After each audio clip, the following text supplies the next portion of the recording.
Bom dia novamente, graça e paz. Vamos dar início à nossa mensagem do domingo. Peço que você abra sua Bíblia em João 10. João capítulo 10, a gente vai ler dos versículos 22 a 29. Hoje eu vou trazer uma mensagem de esperança para você. Não que domingo passado não tenha sido, mas hoje a gente vai dar um enfoque maior nessa questão da esperança. A gente vai falar de segurança, da certeza da salvação. A segurança que você tem da sua salvação, a certeza que você deve ter nela, né? Então vamos ler o texto, depois a gente faz uma oração. Versículo 22 de João 10 diz assim: Celebrava-se em Jerusalém a festa da dedicação. Era inverno, Jesus passeava no templo, no pórtico de Salomão. Então os judeus o rodearam e disseram: Até quando você nos deixará nesse suspense? Se você é o Cristo, diga francamente. Jesus respondeu: Já falei, mas vocês não acreditam. As obras que eu faço em nome do Pai dão testemunho de mim, mas vocês não creem, porque não são das minhas ovelhas. As minhas ovelhas ouvem a minha voz, eu as conheço e elas me seguem. Eu lhes dou a vida eterna, jamais perecerão, e ninguém as arrebatará da minha mão. Aquilo que meu Pai me deu é maior do que tudo, e da mão do Pai ninguém pode arrebatar. Vamos orar. Pai, estamos aqui, Senhor, diante da Tua palavra, sedentos, ó Deus, por ouvir a Tua voz através dela. Que o Senhor possa me usar nessa manhã, Deus, como um instrumento em Tuas mãos, como um canal, Deus, de bênção para o Teu povo. Que o Teu povo venha estar com o coração aberto, ó Deus, para ouvir a Tua palavra. E aqueles que ainda não fazem parte do Teu povo, ó Deus, possam tomar uma decisão hoje, Pai, de seguir o Senhor, de se render a Ti e se arrepender dos seus pecados, Pai. Abençoe esse momento, ó Deus, em nome de Jesus. Amém. Então, como eu disse, hoje é uma mensagem de esperança. Mas uma coisa que eu não posso fazer é te dar uma falsa esperança. E por que eu digo isso? Então, deixa aqui estragar um pouquinho esse momento. É um momento para ser glorioso, mas eu tenho que, entre aspas, estragar ele um pouquinho. E eu preciso te dar 3 advertências antes de a gente saber do quão glorioso é o Evangelho. A primeira advertência é que o universalismo é uma grande heresia. Existe uma ideia aí de que a sabedoria popular diz o seguinte: no final tudo vai dar certo. Já viu o pessoal fala assim? Se não deu certo ainda é porque não chegou no final. Mas isso, quando a gente fala de palavra de Deus, não é bem assim. Nem tudo vai dar certo no final para alguns. Infelizmente, nem todos vão ser salvos. A gente teria que ignorar e distorcer uma série de textos bíblicos para falar que no final Deus vai passar a mão na cabeça de todo mundo e vai ficar tudo bem. E para a gente entender corretamente essa questão, a gente tem que entender o que é a propiciação. Lá em Romanos 3 e em 1 João 4 usa o termo, fala que Jesus ele fez propiciação pelos nossos pecados. O que significa propiciação? Se você estiver usando uma Bíblia NVI, vai ter uma nota de rodapé lá que vai dizer o seguinte: que propiciação é o sacrifício que desvia a ira de Deus tirando o pecado. Deus está irado. Deus precisa punir o pecador. E Ele vai punir o pecador. Mas o que Ele fez? Ele colocou Cristo no nosso lugar. Ele morreu por nós. A partir do momento que você crê nele, Ele te faz justo. Aí a ira de Deus é desviada. Quando a ira de Deus quando ela vier, né, sobre a humanidade, na hora que ela chegar diante daqueles que creram em Cristo, ela vai ser desviada. Bem parecido com aquela questão que acontece lá no Êxodo, né, quando os judeus, quando está tendo as 10 pragas, na última praga, que é a praga dos primogênitos, eles matam o cordeiro e passam o sangue nos umbrais. Quando o anjo da morte passa, ele se desvia. É exatamente isso a propiciação. Só que aquela propiciação era ainda um processo bem inferior, extremamente inferior ao que Cristo fez quando Ele entregou a sua vida. Essa teologia essa entre aspas teologia, né? Isso não é nem teologia do universalismo que diz que todo mundo vai ser salvo. Você pode ver o estrago que essa teologia pode fazer na vida das pessoas assistindo um filme que tem até na Netflix, chama A Caminho da Fé. Em inglês é Come Sunday. Você vai ver lá um pastor que ele entra em conflito de algumas coisas que ele está vivendo. Ele vai vendo um monte de pessoas sendo destruídas sem crer em Cristo. E ele entra em parafuso e começa a pregar essa loucura que é o universalismo. A segunda advertência que eu tenho para fazer para você Outra coisa também da sabedoria popular, que é o seguinte, vou te dar um exemplo. Você chega lá no seu local de trabalho, na época de Páscoa, você pega uma caixinha de bombom, você quer fazer uma média lá com seus amigos, e vai distribuindo um bombonzinho para cada um. Se no meio do caminho ali tiver um cara que por acaso você não observou, você não viu, você nem fez de maldade, ele vai falar assim, ô, peraí, você está esquecendo de mim? Eu também sou um filho de Deus, você esqueceu de mim. O povo fala isso. Só que se a gente for para a Bíblia, se a gente for bem exato quanto a Bíblia, você vai achar lá em João 1, nos versículos 12 e 13, vai dizer assim, mas a todos quanto receberam, deu-lhes o poder de serem feitos filhos de Deus, a saber, os que creem no seu nome, os quais não nasceram do sangue nem da vontade da carne, nem da vontade do homem, mas nasceram de Deus. Para a pessoa ser filho de Deus, não basta simplesmente nascer, não basta simplesmente nascer do sangue, nascer da vontade da carne, nascer da vontade do homem. Quando a gente nasce, a gente nasceu da vontade do homem.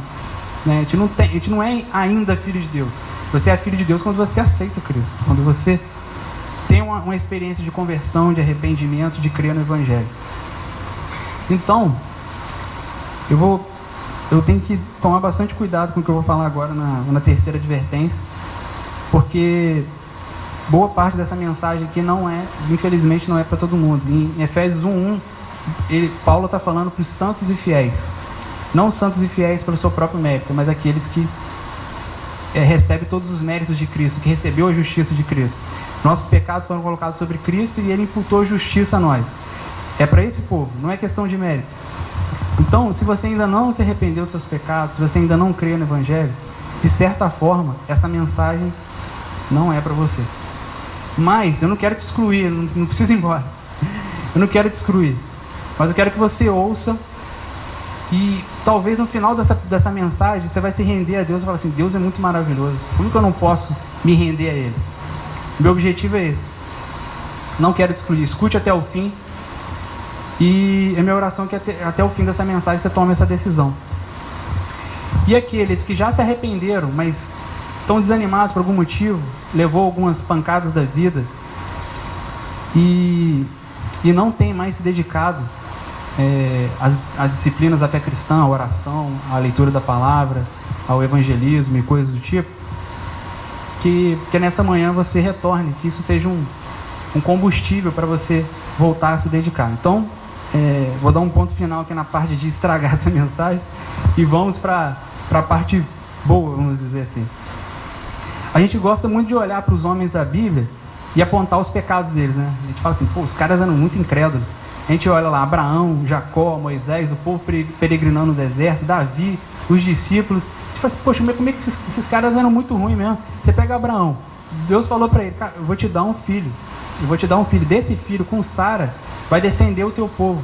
Aí a Sara chega lá com a ideia mirabolante, aqui, se junta aqui com a minha escrava, o filho que você tiver com ela vai ser o meu filho. E um problema que parecia pequeno naquele momento ali se tornou um problema gigantesco, porque todo esse conflito lá no Oriente Médio entre judeus e árabes é fruto desse erro de Abraão, porque dessa descendência que ele teve com a escrava nasceu Ismael, que é o pai dos árabes, e o Isaac, o pai dos judeus. Então é uma briga de meio-irmãos, de familiares.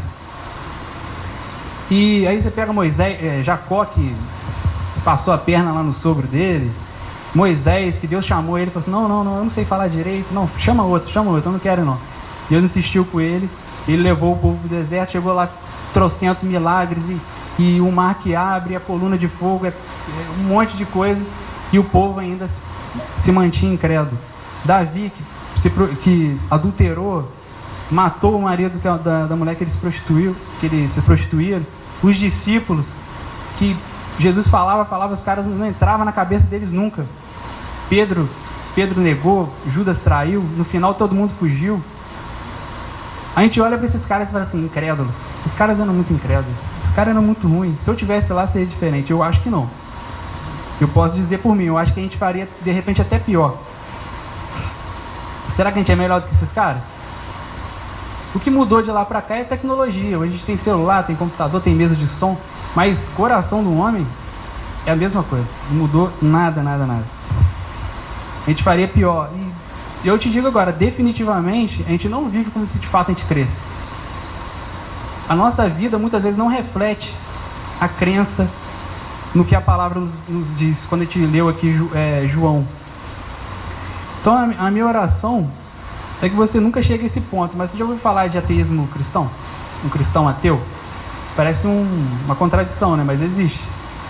Ateu, você sabe o que é? Ateu não crê em Deus. Crê lá no evolucionismo, nas ideias de Darwin. Mas tem um cristão ateu também.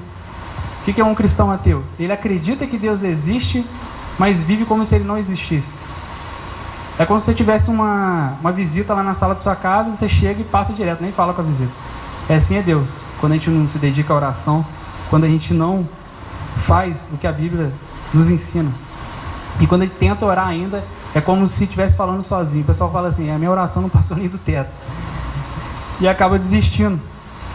E em 1 Coríntios 9, 27, não fala especificamente de oração, mas fala do exercício das disciplinas da fé cristã, que inclui a oração. E Paulo fala assim, mas esmurro o meu corpo e o reduzo à escravidão, para que, tendo pregado a outros, não venha eu mesmo a ser desqualificado. Ele se esforçava, é como se ele dissesse assim para si mesmo, cara, fica aí, ora, leia a Bíblia, se santifique, glorifique a Deus por sua vida. Esse esmurrar o corpo seria esse esforço de fazer o que Deus quer que nós façamos. Não é muito diferente de Davi falando consigo mesmo no Salmo 42, ele fala assim, por que está abatido a minha alma? Porque isso te perturba dentro de mim. É uma briga interna, ele mesmo brigando com ele. É aquela luta da carne contra o espírito. Porque a gente se cobra tanta coisa passageira, que a gente se cobra tanto para fazer nessa vida, e aquelas coisas realmente eternas, aquelas coisas que saltam para a vida eterna, que são coisas que não perecem, muitas vezes a gente não se dedica como deveria. E a gente olha para esse texto aqui de João 10, vou ler novamente aqui os versículos 26 a 29, diz assim, mas vocês não creem, porque não são das minhas ovelhas. Estão falando daqueles que seriam os bodes. As minhas ovelhas, quem é ovelha de Jesus, ouve a voz de Jesus, conhece Jesus e segue Jesus. E esses que conhecem Jesus e seguem Jesus, ele dá a vida eterna. Essas ovelhas, que jamais vão perecer, que não podem, por hipótese alguma, ser arrebatadas de suas mãos. A salvação, ela não pode ser perdida. A gente vê aqui que se você é uma ovelha de Cristo, você não pode ser arrebatado da mão dele. Ele é poderoso o suficiente para te manter nas mãos dele. E quando a gente olha para o Salmo 51, o Salmo de confissão, que Davi confessa seus pecados, depois de ter feito o que eu falei anteriormente sobre a questão do adultério e do homicídio, ele está ali se quebrantando diante de Deus, depois de ter levado uma lambada de Natan. Natan conta uma parábola dele, ele sente o pecado muito grave no coração dele, e ele começa a se confessar a Deus e começa a se arrepender, se arrepender, se arrepender. Chega um determinado momento, Salmo 51, ele fala assim, Senhor, me devolva a alegria da salvação. Ele não fala assim, Senhor, me salva de novo. Ele não fala, Senhor, me devolva a salvação. Ele fala assim, me devolva essa alegria. Porque eu estou tão perturbado com o meu pecado, eu estou tão decepcionado comigo mesmo. Ele sabia que tinha ferido o coração de Deus. Ele sabia que ele tinha feito algo muito ruim. E, por incrível que pareça, a Bíblia fala que ele é um homem segundo o coração de Deus. Por que ele era segundo o coração de Deus? Porque ele tinha esse quebrantamento, ele reconhecia o seu pecado. Aí você pode me perguntar, se a gente não perde a salvação, por que a Bíblia dá tantos alertas pra gente? Cara, cuidado com isso, cuidado com aquilo, cuidado para que você não caia. Se você caiu ali, levanta, caminha novamente. Por que a Bíblia fala isso? Porque Deus não quer que você sofra as consequências do pecado. Você não perde a salvação, mas as consequências do pecado são muito ruins. Davi sofreu isso com a questão da família dele. A família dele, ele teve problemas a vida toda. Teve filho tentando tomar o trono dele. Teve meio-irmãos teve um estupro entre meio-irmãos. Um caos total. As consequências do pecado. Deus quer te livrar disso. Está tudo garantido. Só tem que viver, crer e viver de modo digno do Evangelho. Essa é a prova que você nasceu de novo. Ainda que você caia, você levanta. Isso significa que você é salvo, que você é ovelha de Jesus.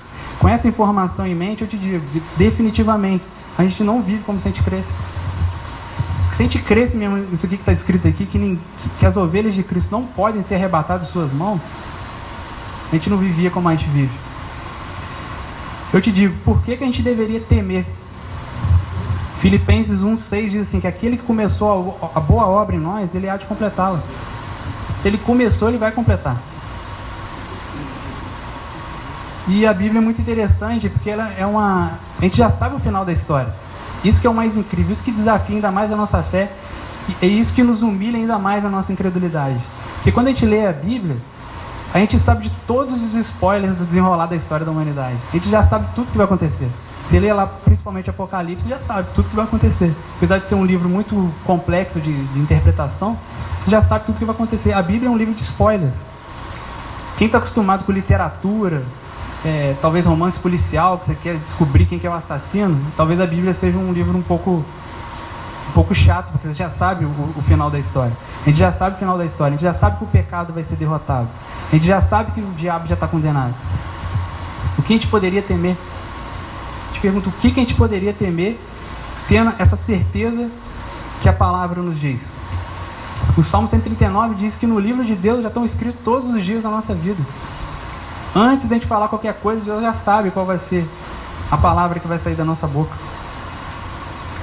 A soberania de Deus, a presciência de Deus, a onisciência de Deus não são motivos para a gente cruzar o braço. Então já está tudo pronto, então vou cruzar meu braço, está tranquilo.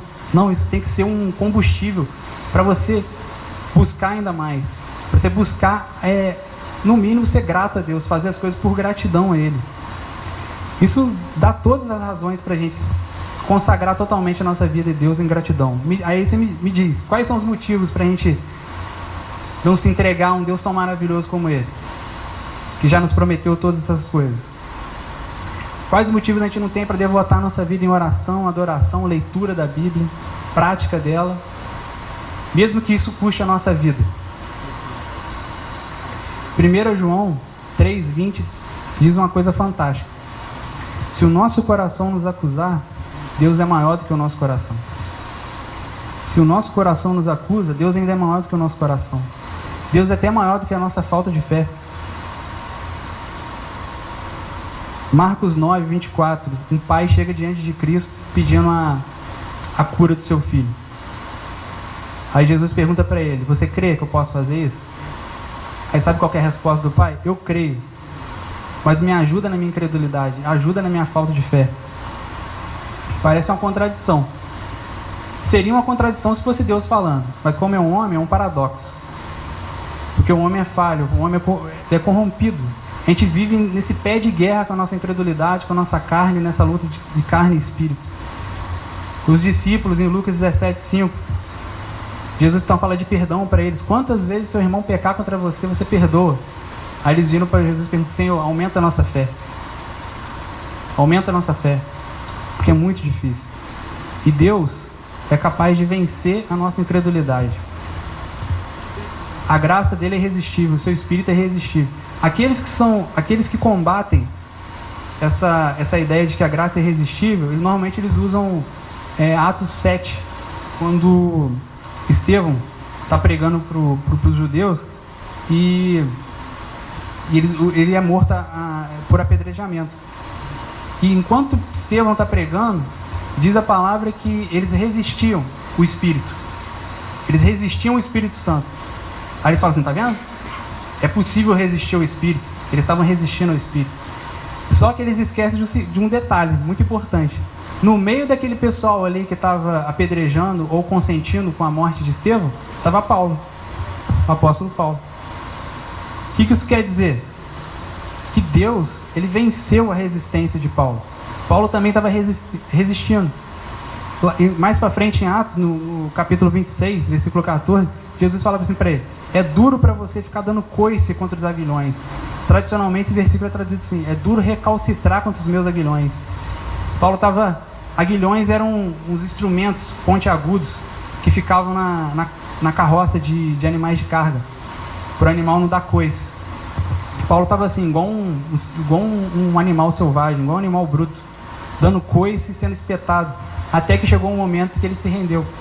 Porque a graça pode ser até resistível, mas nos eleitos, nos escolhidos, a graça e o Espírito não pode ser resistido. Porque a gente vive ainda afetado pelo pecado. Em Romanos 7, 18, 19 dizem que não habita bem algum em mim. O mal que eu não quero fazer, eu acabo fazendo. O bem que eu estou querendo fazer, eu não consigo. Porque o pecado ainda habita na gente. E a gente fica nessa luta de carne e espírito, carne e espírito, carne e espírito. Mas aí que eu te pergunto de novo, a gente não tem motivo, gente, para temer, para temer qualquer coisa. Por quê? O poder do pecado vai ser destruído. Vai chegar um determinado momento, o pecado vai ser extirpado, a gente vai viver sem essa mazela na nossa vida. Romanos 8, 29 diz assim que somos predestinados a sermos semelhantes a Cristo. Agora eu repito, a gente não vive como se de fato cresce. Se a gente cresce nessa palavra que diz que a gente é predestinado a ser semelhante a Cristo, a gente não teria motivo para temer. A gente já sabe o final da história. Leia a Bíblia, você vai saber o final da história. Você vai saber todos os spoilers da história da humanidade. E se você não acompanhou a leitura de João, esse texto você vai ter que ler comigo. Esse texto é maravilhoso, de Romanos 8. Abra sua Bíblia em Romanos 8.